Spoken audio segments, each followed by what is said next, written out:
From sightings of McGregor gambling in Vegas to delays rejoining the US ADA pool, this is the real reason why Conor McGregor won't fight Michael Chandler. Conor McGregor is no stranger to the world of UFC. Thanks to his charisma, devastating power, and accuracy in the octagon, the notorious Irishman has made a name for himself, winning not one, but 2 UFC championships in 2 different weight classes simultaneously. Not to mention the hearts and attention of millions of fans around the world. So it didn't come as a surprise when Michael Chandler called him out for a fight after taking down Tony Ferguson in the second round of their fight. After the win, Chandler took to the microphone saying, "Conor McGregor, you've got to come back and fight somebody. I am the most entertaining lightweight on the planet," making it clear he wanted to fight him in top condition. He continued, "But I want to up the stakes, Conor. I want you at your biggest, I want you at your baddest, and I want you at your best. You and me at 170 this summer, this fall, this winter. Holler at your boy." McGregor didn't waste any time to respond. Taking to social media, he said he'd actually be interested in fighting Chandler. In his words, he said, "I'm definitely game to fight this guy at some stage in my career. I see it happening after tonight. Congrats on a solid win, Michael, and another barnstormer." Now, it's worth noting that McGregor hasn't fought anyone after breaking his leg when fighting Dustin Poirier at the UFC 264 in summer 2021. Also, he has only won 1 of the last 4 fights he's competed in. One might argue that facing a relatively unknown wouldn't offer the same financial incentive for McGregor to commit to a fight. But to everyone's surprise, Chandler's request was granted. The duo was set to not only coach each other on the reality show The Ultimate Fighter, but to fight at welterweight afterwards. But exciting as it sounds seeing the 2-weight UFC champ back in the octagon, fans have reason to believe the fight might not happen after a footage of McGregor gambling in Las Vegas emerged online. After all, he wouldn't be out partying if he was serious about a fight in his lineup. In fact, UFC legend Chael Sonnen told Chandler that he should wake up to the reality that the fight with McGregor may never happen. At some point, Chandler is going to wake up and realize that, "I don't have a fight coming up with Conor." He continued, "Which means I don't have a fight coming up at all, and I'm a prize fighter." It's going to be one of those situations at some point, but what does happen and why is that not happening? Whoa, talk about a lack of faith. But Sonnen is not the only one seeing things that way. Grant Dawson also had a few words to say about it. In an interview with MMA Junkie, the UFC lightweight rather adamantly expressed that the fight will not take place. "I'm telling you right now that the Michael Chandler and Conor McGregor fight is not going to happen." Dawson continued, "That is not happening. I would be shocked if that fight happens this year or at all." Part of Dawson's argument was that McGregor was currently not in the testing pool. Dawson explained, "Man, he's not in the testing pool." Further adding, "He has to be in the testing pool for 6 months."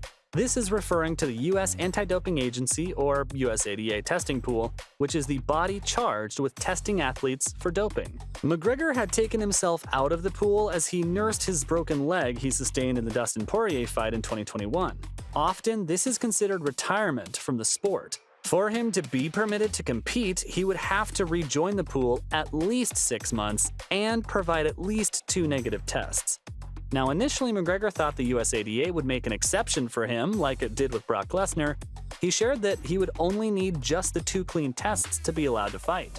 In an interview with the MMA Hour, he said, "There's hurdles and whatnot, but we're in constant communication with USADA, and there's an interview scheduled and a meeting happens, and then it will be official." He continued, "But the 6 months thing? What they had said was 2 clean tests and off I go, so I assume it won't be too long." When asked to give his point of view on the matter in an interview with ESPB, Chandler responded, "I have no problem with it being 2 clean tests. I could care less. If you do 2 clean tests, sounds to me like you're clean." He continued, "I'm ready for him to be cleared or at least get that answer. At this point, we don't have an answer." However, much to McGregor's and everyone's dismay, the USADA just wouldn't have it. The Anti-Doping Agency responded in a statement saying, "While the rules permit the UFC to make an exception to the 6-month rule in exceptional circumstances, when the strict application of the rule would be manifestly unfair to the athlete, Our position, which we have made clear, is that Conor should be in the testing pool for the full 6-month period. So, is all hope lost? Well, not quite. In an interview with Matchroom Boxing, McGregor indicated he's still targeting a fight with Chandler in December, which means he'd have to rejoin the USADA program by July latest. And while his statements bring about a glimmer of hope, it raises yet another point of concern: McGregor's timeline for a return. As it stands, there is still no definitive timeline for the fighter's return. As the pessimistic Sonnen plainly put it, "As the days go by, they turn into weeks. Those weeks are turning into months." There are definitely things that are off, and they do have an ability to have long-term effects. It's a domino. You get one fall or one that doesn't fall, and it can affect so many different things. On the positive side, the USADA followed up with another statement saying, "We have recently been in direct contact with Conor McGregor, and as he confirmed today in the media, we expect to receive his paperwork coming out of retirement and re-entering the USADA testing pool immediately." Now, since we are being hopeful, let's assume everyone got what they needed, and the fight actually did take place. What would this mean for the two parties? What would this mean for the UFC? Well, for starters, just the fight happening is a win for everybody. As arguably the biggest star in UFC history, McGregor is bound to fill seats, which means money in everyone's pockets. Chandler also has proven himself a worthy adversary. Besides being a candidate in Fight of the Year with the likes of Dustin Poirier and Justin Gaethje, he claimed the Knockout of the Year back in 2022 when he fought against Tony Ferguson.